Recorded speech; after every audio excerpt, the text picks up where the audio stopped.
Assetto Corsa EVO is finally here and released in early access. Now the game is currently on sale for £26 instead of £32 or your regional equivalent on Steam. And I really have mixed feelings on the game so far after putting a decent few hours into it. Now I definitely feel when it comes to the wider audience of AC Evo it is still very much a mixed bag. Some people seem to love it, some people seem to hate it, and I'm going to give you my honest first thoughts and opinions on AC Evo. So let's begin then with early access. Now when it comes to early access you expect a product to be fully functional, at least in a sense that you can go ahead and play it and just get a taster for what the product might be. However, when it comes to AC Evo at present, I'll be fully honest, only buy into this if you want to go ahead and purchase it for a cheaper price than it will be on its full launch, or if you just want to go ahead and show some support to the developers. At present, which I'll kind of talk about a little bit more in depth soon, AC Evo is very rough around the edges, and again, depending on your hardware, it seems to be a very mixed bag. Even people on much stronger hardware overall in terms of their PC specs seem to be struggling to really get this thing running properly. So yes, at present it is a very rough game, however I expect this to be improved upon over time and relatively quickly. Let's begin then with the content itself. Of course you guys will be wanting to know exactly what's available in this version of AC Evo. Now in terms of the cars, there are 20 different cars in game at present through a variety of different manufacturers. Now it can seem bloated at times because there are different variations of that car. They don't differ too much, it's usually just cosmetic only. However, there are 20 exact car models in game. Now in terms of the selection of cars themselves, it's a very hit and miss car list. Some of them are fantastic, some cars that you might not necessarily expect. Things like the Alpine A290 Beta, that's a seriously cool little electric car and I'm not usually a fan of those. Of course you do have things like the Ford Escort RS Cosworth, which I think was a fantastic and surprising addition. There's also some Ferraris in there, some cup cars in there from Ferrari, BMW and Porsche, as well as a Mercedes GT2. It's a nice varied car list at present. Again, there are a few nice surprises in there, however you do have some more typical run-of-the-mill cars, things like some of the Toyotas, the Camaros. They're all there and all there to be driven. So I've had a good time with pretty much all of the cars in game, but some are certainly better than others, and again your mileage may vary. Now of course next up has to be the track selection. This is where I do feel like it's a little bit more disappointing.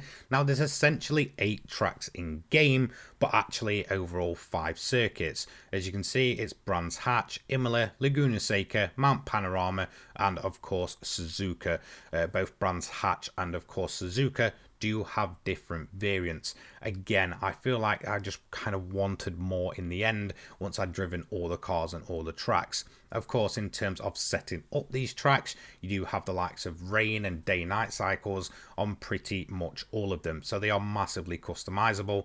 And in terms of your game modes, you have your practice and your quick race. So in terms of the content, it's going to be what you can get out of what's on offer. So 20 cars, 5 circuits, and of course what you want to do in terms of race customization. Next up is graphics, gameplay and sound.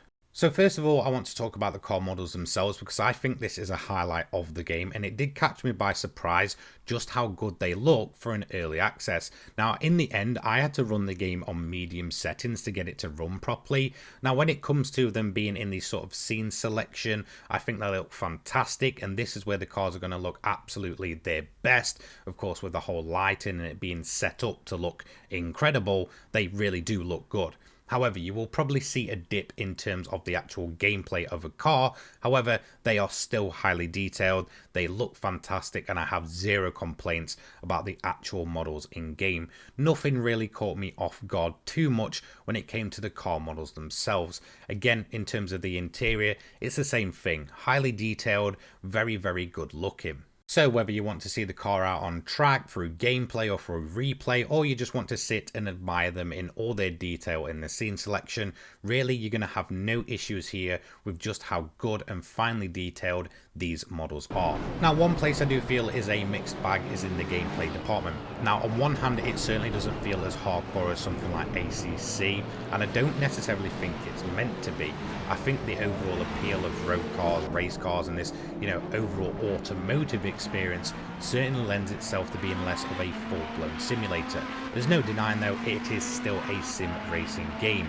You're not going to be able to just jump in and do fantastic straight away. You're going to have to learn the game, learn the physics, and learn the handling. Now, in terms of the handling model, it does feel fantastic.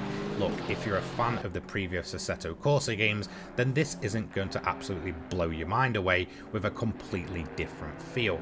However, it does differ slightly. Maybe not too much though, that if you weren't a fan previously, you're going to be all of a sudden won over.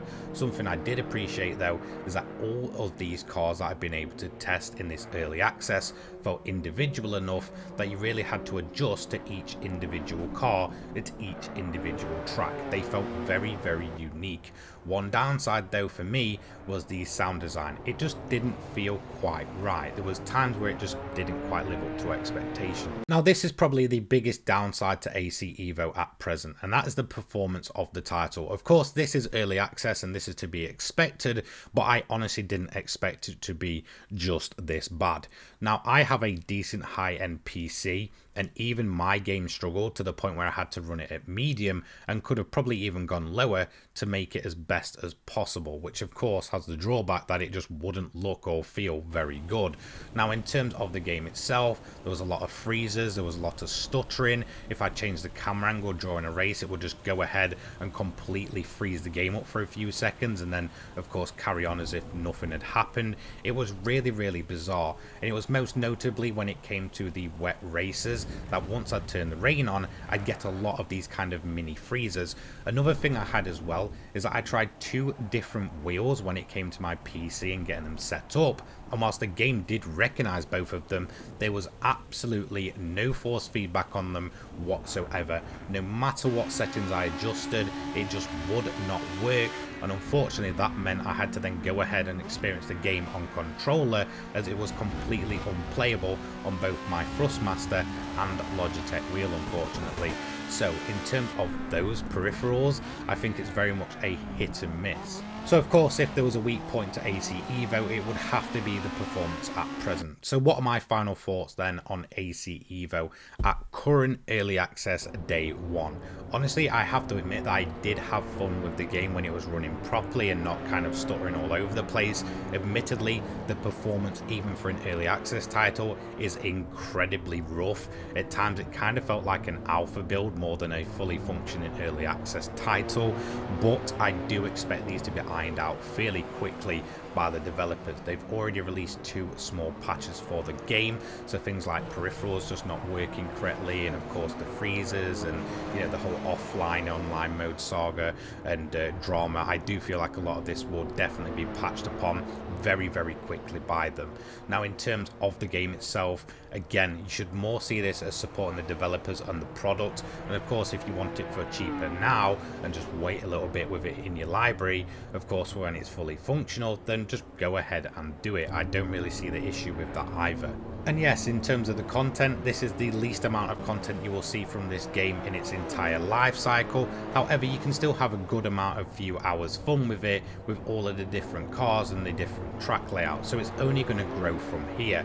So I certainly feel like for £26 or £32, whatever you want to do, I feel like you're getting a decent product here in the future. At present, it's very, very rough. There's no guarantee that it's going to function correctly on your hardware. Again, it certainly needs a lot of optimization. So on one hand, I find it hard to recommend, but on the other, look, Assetto Corsa has a proven track record for making very functional and very enjoyable racing games, and I don't doubt that AC Evo will be the exact same, and maybe even the best of the bunch going forward.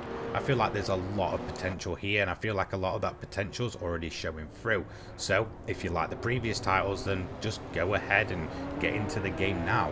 But again, if you're weary of performance and optimization, then maybe just wait a little bit longer. So you guys that have already played AC Evo, let me know what you think personally of the early access at present, and I will see you in the next one. Take care guys, peace.